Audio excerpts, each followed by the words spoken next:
hail Biafra.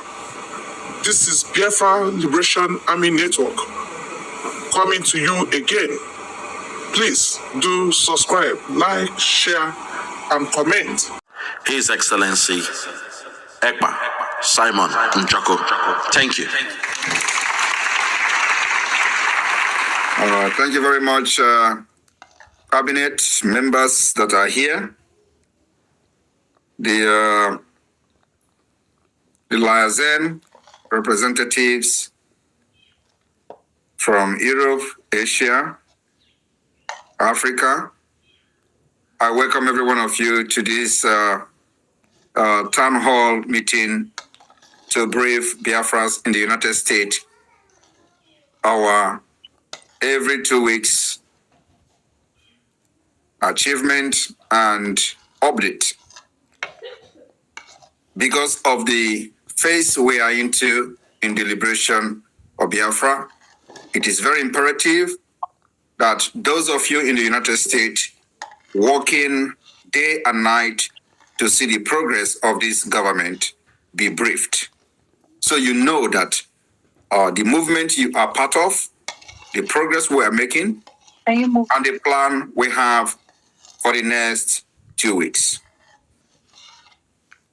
The last time I had this town hall meeting with you, I made it very clear that as a result of the propaganda from the Nigeria state and the difficulties we are facing, especially in disseminating information and, of course, creating awareness to our people back home, that I promised that the Biafra satellite TV, before coming back today, will be live in Biafra land.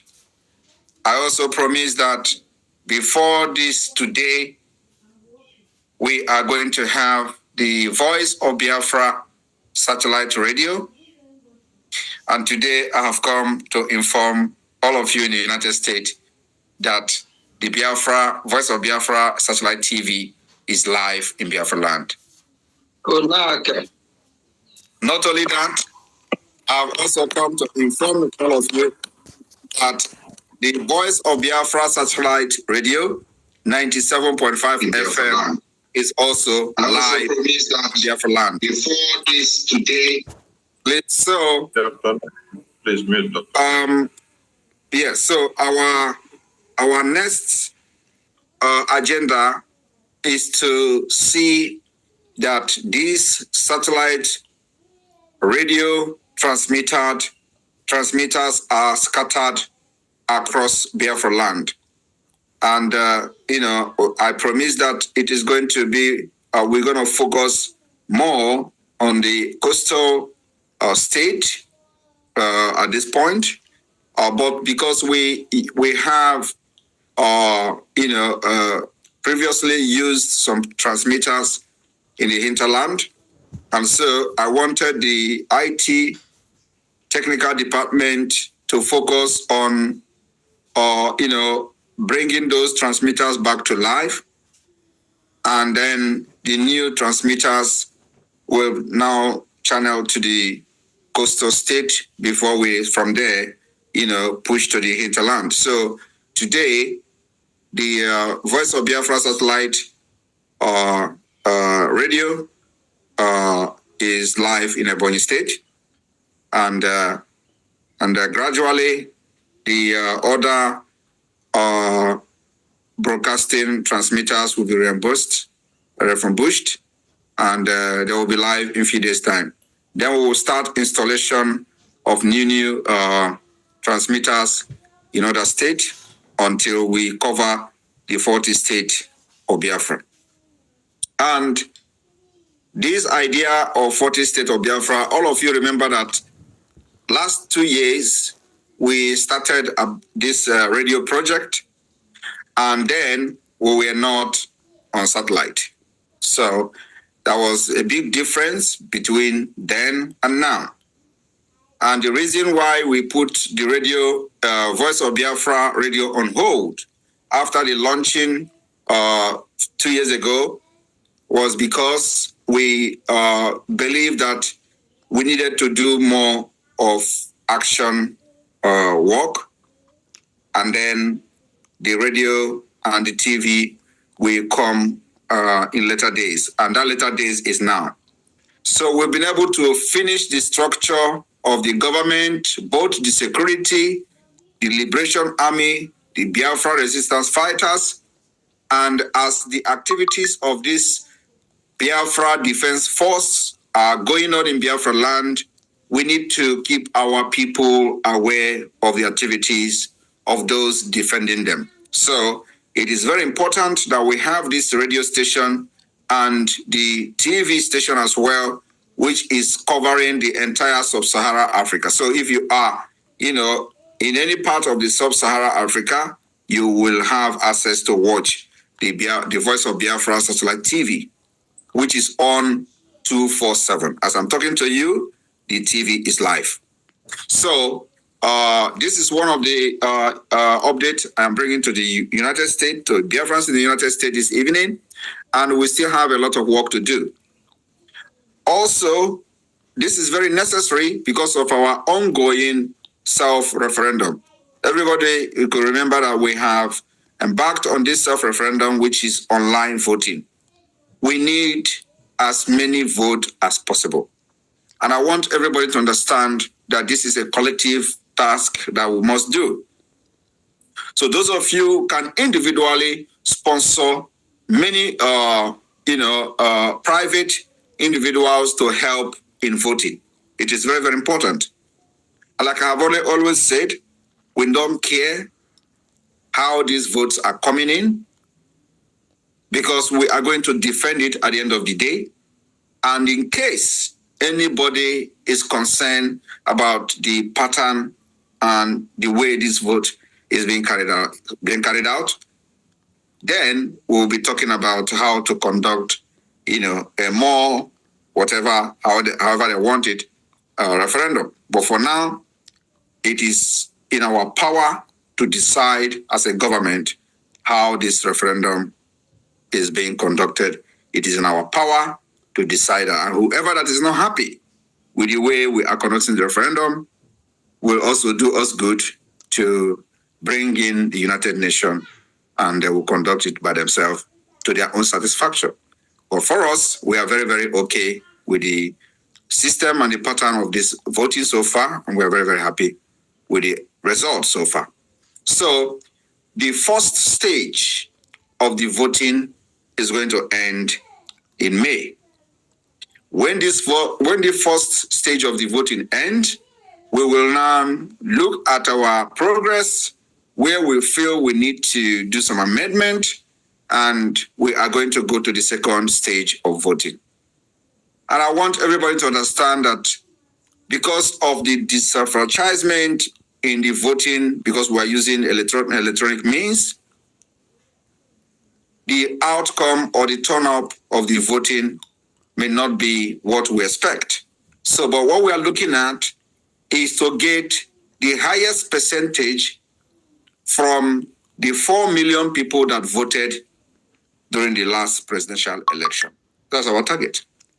We are not targeting to get 20 million or 70 million or 80 million, because it is not going to be possible because of the disenfranchisement in this voting, the government threat, the fear factor, the conspiracy theory that the criminals and the enemies of our freedom are putting out there, which we believe that the coming of the satellite radio will go a very long way in putting culpability where culpability is, especially in those rural areas where they have used lies and propaganda to deceive certain individuals. So we need those individuals to also cast their vote.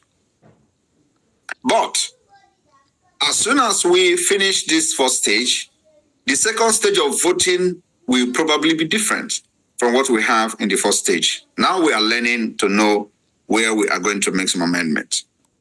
So those of you in the US, you can take it upon yourself to make contact to those back home and help in buying data for them, for example, so they can help in, you can give each person you know a task to get you 1,000 votes, for example, and provide data for them.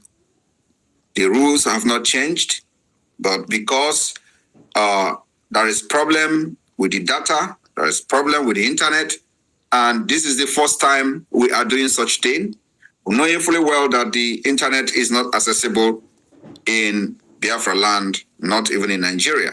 So it is already used, because we are using the electronic means, is already a disenfranchisement on its own. But we have to do what we got to do to support those who will have the opportunity and the means to use their mobile phone to help others to vote. So it is a task I am giving to every one of you, and also it is a responsibility that every one of us must take. Why the Biafra government in exile and the de facto government in the homeland are providing some gadget to selected electoral officials in each state, it is not enough. So we need to individually, on our own, help the government in making sure that the dream of having as many votes as possible before October, November is achieved. And that is number 2. And then we go to the defense of the Biafra land. As you all can see, your support to the government in exile, your contribution has seen a total protection and defense of the Biafra territory, that today there is no attack, there is no mass killing in Biafra land.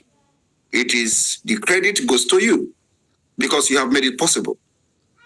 So the United States, Biafrans in the United States, I would like everyone to clap for yourself, because while other Nigerians are crying, indigenous people in Nigeria are crying, you are not crying. But remember, it has been taking a lot out of you. A lot of resources, a lot of time, a lot of sacrifice has made it possible that people in Biafra land today are bragging that nobody can come there and attack and go free. And we are just starting. We have invested in defense of Biafra, and we continue to invest. And I want every one of you to understand that when we are being faced with threat of extinction, it requires a lot of resources to make the enemy to understand that you can't come in and kill and go. And that particular message, I believe today, is very, very clear to the enemy that Biafra land is a no-go area.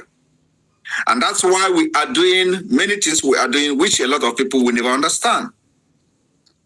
It is also the same way when every nation are displaying their military might, their military capability, their defense, capability, is sending message to the enemy that you cannot try us, and we will deal with you. So even though we don't have aircraft, we don't have fighter jet, we don't have military tanks and all that, we have ground forces, bigger than Nigeria. We also have men who are more brave, more trained, even more experienced than those Nigeria terrorist army. And I don't need to be saying it because the result is there. So we are also sending messages to those who have been attacking other indigenous people in Nigeria, killing them in masses. 2 days ago, we were watching how they were running from Plateau State, from the community that hosts one of the university there. And people were massacred. And everybody was watching. And what they do, and they have been doing for ages, is to video and be shouting and posting on social media. There is no help. Nobody comes to defend them. And don't forget that we, the Biafra people, were once there. We were once in their shoe. We were once seeing us being massacred, and we make videos and share. We were once being chased away from our own community and our own villages, only for us to share the video. We were once even advocating for people to always video and speak English. so that when we post it out there on social media, the world will know what is going on. We have advocated for that when we were like them. But today, we are no longer doing that. Today, when the criminals and the terrorists come to kill, we have what it takes to defend ourselves. And if they succeed in inflicting any pain to us, we are also in the position to share or not to share, because the capability to defend our land is there. And to those who have sabotaged the Biafra Defense Forces in their different villages, most of them have also paid the price of the sabotage. Because when the enemy come, before we will go there, they may have inflicted number of degrees of damages in their community. And so many of them have repented and have realized their mistake. So there is no sabotage. But knowing our people, who they are, and because of what Nigeria have inflicted in their brains, it is never going to end. The sabotage is something that we are going to face till the restoration of Biafra. And that's why when the sabotage comes, I am not very bothered, because it is part of the struggle. It is not just because of Biafra, it is the sabotage is everywhere. There are countries that are sabotaging their own country today. So it is something that have to do with humans, and we can't eradicate it completely. But the good news is that when Biafra become an independent state, we have the solution. We have what it takes to end every sabotage, to make every single person become patriotic citizen through government policies, through inclusive governance, through equality, progress, equity, and justice. Nobody will have any reason to go against or feel neglected by the government, like what we see in Nigeria today. The neglect, the marginalization, the inequality is too much. And so, last time I also promised the Biafrans in the United States that the Biafra government is moving to the AU, the African Unity or African Union, and we are approaching the Banjul Court. The Banjul Court, we are filing the application for reparation. That is going to be in the next few days. This particular process will kickstart. And we are also activating the Article 20 of the African Charter on Human and People's Rights. The Article 20 clearly states that all people shall have the right to existence. They shall have the unquestionable and the inalienable right to self-determination. And that's where we are today. It went further to say, they shall freely determine their political status and shall pursue their economics and social development according to the policy that have freely chosen. So we have chosen our own policy according to what is enshrined in the African Charter, Human and People's Rights. Also, the Article 20, Article 21 of the same charter state, all people shall freely dispose of their wealth and natural resources. We have not given that right by the Nigeria state to dispose our wealth and natural resources. This right shall be exercised in the exclusive interest of the people. What is happening in Nigeria today is a complete violation of the African Charter, Article 21. There has never been any time in the history of Nigeria that Nigeria government considered the indigenous people under which the natural resources that Nigeria is using to fund terrorism today is coming from. In no case shall a people be deprived of it. Nigeria have deprived us from the time they discovered natural resources in Nigeria, and which is located in Biafra land. This is what we are going to pursue simultaneously as we fight in diplomatic way, international level, globally, and then of course in defense of Biafra land. We are following Nigeria and fighting with using multidimensional approach. So those of you who are yet to purchase your ticket as a delegate to Finland, you have a limited time to do so, because the limited number of people will soon we will soon get to that limit. And once that limit comes, it means you may not have the opportunity to participate in this historic event where the declaration of the restoration of independent state of Biafra will be declared in Finland. So, people of Biafra in the United States, remember, to whom much is given, much is expected. You have given much to the Biafra Republic Government in Exile, and of course, our much expected is what you are seeing today, where Biafra land has been sealed and protected under the watch and defense of the Biafra Defense Force, which include Biafra Liberation Army, Biafra Resistance Fighters, the Biafra Air Force, and Biafra Navy. The Navy of Biafra is very active in Bakassi Peninsula. The reason for Bakassi Peninsula is because of the experience of the Biafra War. We know exactly what Nigeria did to us and Cameroon during the Biafra War. The blockade of Biafra were very effective. They used Bakassi Peninsula to enforce the blockade of Biafra. So when you are hearing that rocket that is moving, it is only in Bakassi that the Biafra Defense Forces have used rocket.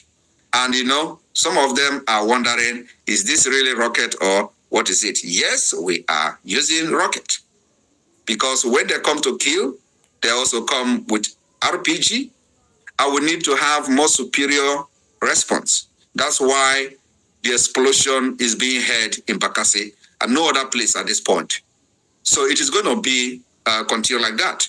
And of course, with the help of the alliance of Amazonia, we are making sure that this particular alliance is yielding the desired result. So the Biafran Navy will continue to use rocket to make sure we delegitimize Nigeria and weaken this particular area that were used for the blockade of Biafra. That's why what is happening there is that because a lot of you may have been asked the question, why is the rocket, why is the explosion in Bakassi and all that? We are making a very big statement in Bakassi to tell them this time around, there will be no blockade and it will never work. And that's why we are also investing on air defense. As I'm talking to you today, we can boast of air defense, anti-aircraft, many of them, and it will continue to come. So our investment on defense is increasing, and as it increases, it is also more responsibility as we need to feed those machines. So this evening, I am here again to brief you all with this little update. Of course, there are many updates that I may not even remember, which the cabinet may help me, but if we begin to tell you what we have done within these 2 weeks before that I came here, you will never believe it. But these are the most essential ones that I believe that I need to update all of you to know the progress we're making. And then in the next few weeks, I will come here to give you update on the Banjo court application, which I have just explained now. Before then, hopefully, there will be a very concrete update, and maybe you may have read about it even before coming on mainstream media. I welcome all of you. Thank you for your support. Thank you, our Prime Minister, His Excellency Ekpa, Simon Njoku, Obatobie Agune Chamber. Our Prime Minister, you have spoken well. You have mentioned all the accolades, all the achievements that the Biafra Republic government in exile has achieved. In less than a year and a half, we have gone this far to make all these achievements. We thank you, we appreciate you, because we know it's not easy. Uneasy lies the head. I want to implore us to start looking forward. It is time to look ahead. And as the saying goes, with the mantra we've always held, all eyes on the rising sun. We must keep the focus on Biafra.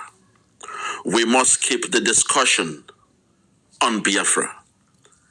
And we must anchor our hopes, aspirations towards the achievement of the restoration of Biafra.